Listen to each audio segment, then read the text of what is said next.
avec le Nsakamo version télévisée spéciale boîte à livres envie de lire. Si je dis le Nsaka, vous répondez, vous dites Mo. Nsaka. Mo. Nsaka. Mo. Et si je dis Nsaka, Nsaka, vous répondez, vous dites Nsakamo. Nsaka, Nsaka. Nsakamo. Le Nsakamo, nous jouons avec les mots. On va découvrir qui sont les premiers challengers aujourd'hui. Ça sera juste après ceci. C'est quoi l'histoire? C'est la rubrique qui nous fait découvrir les challengers. Parce que dans cette rubrique, on sait qui sont les adversaires, mais on sait aussi quel est le contenu de leur ouvrage. Bonjour madame. Bonjour Mister Tonton.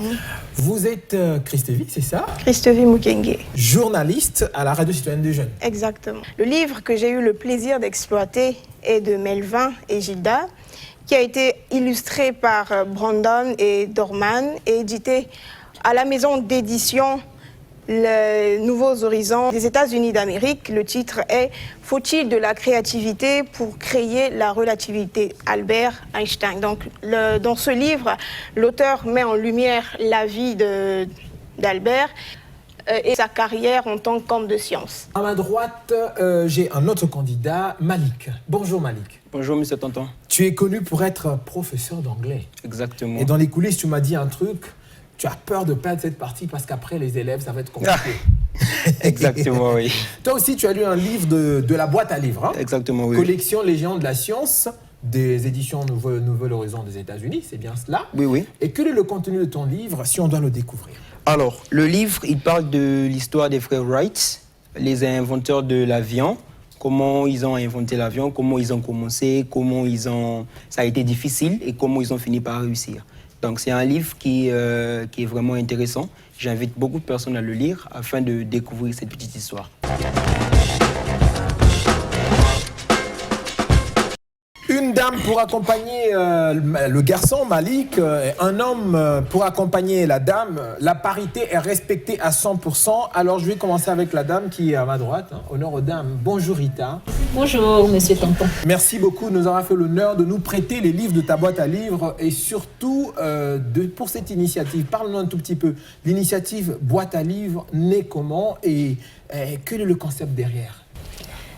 L'initiative de la boîte à livres naît d'un challenge que j'ai fait quelques mois plus tôt qui consistait à partir avec quelques livres en main dans les quartiers de Brazza à la recherche des jeunes gens, donc des challengers que j'ai appelés, qui se prêteraient au jeu de lecture d'un livre qu'ils auraient choisi parmi la pile de livres.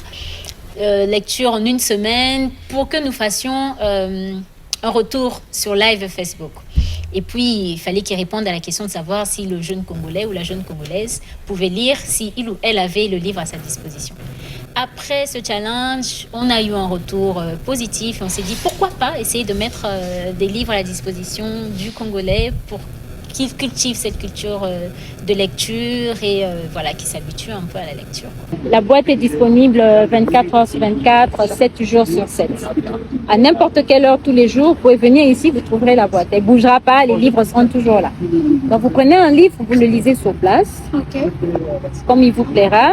Vous n'avez pas fini la lecture, vous remettez le livre, le lendemain vous revenez quand vous voulez.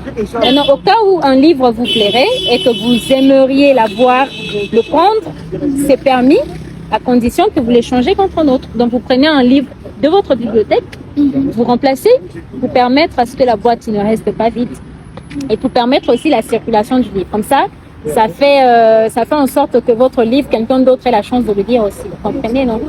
Monsieur Ernest Moutamba, professeur d'université de son État, secrétaire académique à l'école communauté de l'enseignement supérieur. Ici, nous sommes en train de parler livres et littérature. Est-ce que ça fait partie de votre projet académique, amener les étudiants à la lecture? Oui, effectivement, il y a la lecture, il y a technique d'expression française, il y a l'option appelée langue et affaires chez moi, et automatiquement, la lecture, c'est notre affaire. À présent, le moment est venu de passer au défi à 5 questions. Voilà, c'est parti avec le défi à 5 questions. Alors, pile ou face? Face. Donc, toi, tu prends pile. Exactement. Bon, comme c'est elle qui a choisi, c'est toi qui lance la pièce. Je dois... Non. Oui, oui, lance. Qui commence? On y est. C'est face. Oui, c'est face. Pile, c'est là. Face, c'est là. Donc, c'est Christevie qui commence. Vous avez 90 secondes. On y va. Première question, c'est quoi un prototype? Un prototype, c'est un modèle. C'est ta dernière réponse? Oui. À part de Monsieur Moutamba, vous notez. Deuxième question. Conjugue son verbe, donc le verbe prototyper, au passé simple à la troisième personne du pluriel. Ils prototypèrent. Ok. Plus que 60 secondes. Troisième question, cite deux mots de la même famille que ferraille. Ferraille. Ferraillage.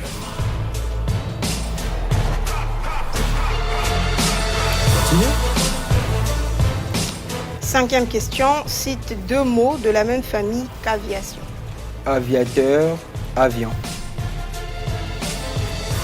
Et enfin, la dernière question, quel est l'adjectif qualificatif Plus que du nom 30 aviation? secondes.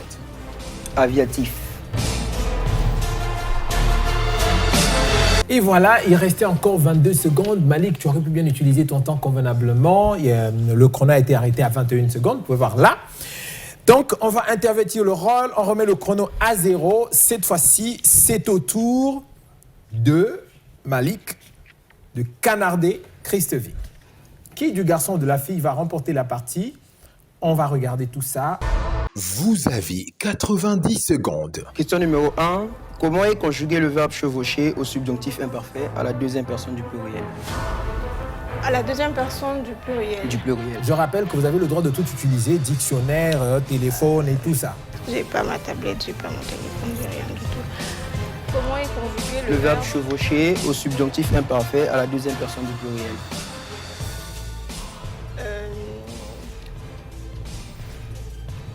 S'il y a un problème avec la réponse, vous pouvez toujours dire je passe. Plus que 60 secondes. Chevaucher, subjonctif imparfait, deuxième personne du pluriel.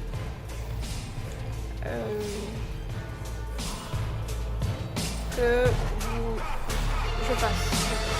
Question numéro 3. Du mot sioniste, quel est le verbe pour dire donner un caractère sioniste à? Du mot sioniste, quel est le verbe pour dire donner un caractère sioniste à? Plus que 30 Question numéro secondes. 5.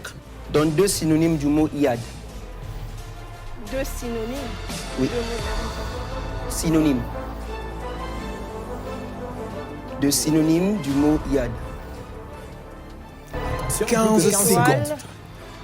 étoile et je passe. Question numéro 4. Comment s'écrit le verbe marmonner à l'imparfait à la troisième personne du singulier? Marmonner. Marmonner. Vous avez épuisé votre temps de parole. Nous commençons avec toi, Malik. Tu devais répondre à 5 questions de Christevie. La première question, c'est quoi un prototype? Ta réponse était modèle. Tu prends donc 3 points sur cette question. La deuxième question, c'était de conjuguer le verbe du mot prototype au passé simple à la troisième personne du pluriel. Ta réponse, ils prototypèrent. C'est une réponse correcte. Tu prends donc 3 points aussi sur cette question. La question suivante, tu devais citer 2 mots de la même famille que ferraille. Tu as cité ferraille et ferraillage. Étant donné que ferraille était déjà cité, tu devras en citer un autre. Sur cette question, Christevie t'arrache 1 point et toi tu prends 0 point. La quatrième question à laquelle tu devais répondre, c'était de citer les 2 mots d'une même famille que aviation. Là non plus, tu n'as pas trouvé la bonne réponse et Christevie t'arrache 1 point. Toi, tu te contenteras d'un 0 point sur cette question. Et enfin, la dernière question, tu devais donner l'adjectif qualificatif du mot aviation. Là aussi, tu n'as pas trouvé la bonne réponse parce que tu as dit aviatif au lieu de aéronautique. Encore une fois, Christevie t'arrache 1 point et toi tu prends 0 point. Le cumul de résultats, Malik, tu t'en sors avec 6 points sur 15, tandis que Christevie t'arrache 3 points.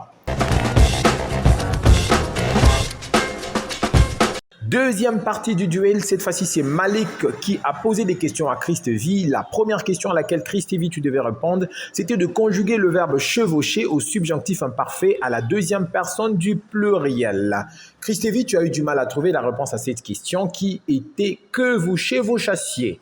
Du coup, tu perds les points de cette question au profit de Malik qui t'arrache un point. Deuxième question, quel est le verbe pour dire donner un caractère sioniste à? Là aussi, Christevie, tu as balbutié et la réponse exacte étant sionisée, c'est Malik qui te prend encore un point. Troisième question à laquelle tu devrais répondre, c'est la question numéro 4. Comment s'écrit le verbe marmonner à l'imparfait à la troisième personne du singulier? Là aussi, tu as eu du mal à répondre à la question il ou elle marmonner et du coup, tu perds encore cette question au profit de Malik qui t'arrache encore un point. La quatrième question, qui est la question numéro 5 sur la liste de Malik, c'était donne deux synonymes du mot iad. Là aussi, tu as eu du mal à répondre parce que la réponse exacte c'était nauf ou naïad. N'est-ce pas, Rita? Le mot iad, c'est en fait un assemblage d'étoiles. Donc c'est un groupement d'étoiles qu'on appelle iad. Ah oui. Oui. Et le synonyme, selon la mythologie grecque, je pense qu'il a précisé, c'était nymphe et naïade. Enfin, dernière question, comment s'écrit le mot chevaucher dans la phrase suivante? Leurs amours ont été chevauchés au fil du temps. À cette question, Christevie, tu n'as pas pu répondre parce que le temps imparti était épuisé pour toi. Du coup, Malik t'arrache encore un point sur cette question. Le cumul de résultats à l'issue de la deuxième phase des questions-réponses, Christevie, tu as 0 points sur 15 et Malik, tu as eu 5 points sur 5. Félicitations donc à Malik qui vient de remporter cette partie avec 11 points sur 20 contre 3 points sur 20 pour Christevie. Voilà, fidèles téléspectateurs, c'était le Ntsakamo numéro 0 spécial boîte à livres. Alors Rita, comment tu apprécies l'initiative? Tu es la promotrice de la boîte à livres qui est à l'honneur aujourd'hui. J'ai aimé, j'adore les challenges autour des livres. Donc, en même temps, c'est aussi pousser des gens. J'ai pas envie de dire des jeunes parce que moi, je suis pour la lecture pour tous. Donc, c'est pousser des gens à lire les livres, à faire attention à ce qu'ils lisent, à prendre en note les mots difficiles et puis à pouvoir les utiliser aussi, à faire des recherches. Parce que mon père me disait, même en regardant les dessins animés, ne regarde pas pour regarder, donc faire en sorte d'en ressortir avec quelque chose de nouveau. Donc, voilà, j'adore. Voilà, monsieur le juge.